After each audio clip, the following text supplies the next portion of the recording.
C'est l'heure de QR, avec Pays de Saint-Gilles-Croix-de-Vie Agglomération.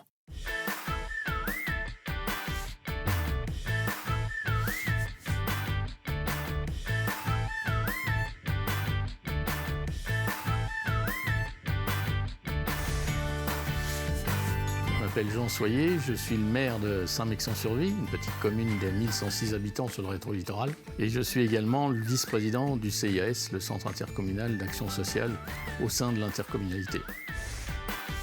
Les missions vont se multiplier dans un avenir proche. Pour l'instant, c'est la petite enfance, l'enfance et la jeunesse qui sont prises en compte par le CIAS directement et des quelques établissements de type médicalisé EHPAD et un qui est l'unité de vie Les Primes Verts à Saint-Mexant-sur-Vie justement, qui est une unité qui reçoit des personnes qui ont encore une autonomie suffisante, qui n'est pas médicalisée.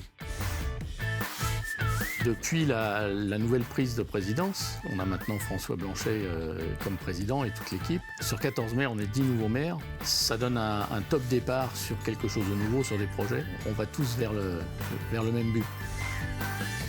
Ce projet aussi de CIAS, ça traite aussi de la banque alimentaire, l'utilisation et la modernisation, je dirais, de la distribution des denrées, etc. Là, on a une personne spécifique.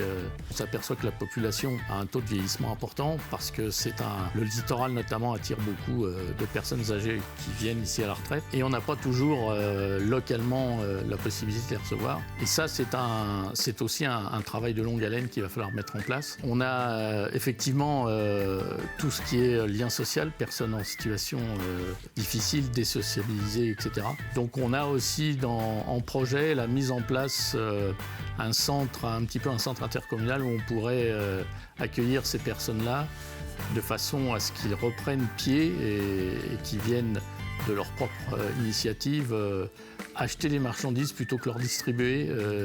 C'est un pas de plus vers la normalité, vers le retour au lien social, et ça c'est important. On va agrandir la garderie de l'école. C'est un budget 110-120 000 euros. C'est en cours d'étude là, mais le projet est parti. Un exemple aussi très simple, mais on a pu changer le camion Ben de l'équipe technique parce qu'il avait 300 000 km. L'ancien, il était usé jusqu'à la trame et il y a des trous dans la caisse. On va pouvoir refaire la toiture de l'église. On a refait le parking à côté de la salle polyvalente qui était complètement détraqué et sur un budget de 166 000 euros, si je ne dis pas de bêtises. On reste à payer à la commune 66 000 euros. Quoi. Donc voilà, il y a de l'intercommunalité et puis du département aussi. Mais tout ça n'aurait pas pu se faire sans ce dynamisme qu'on a maintenant.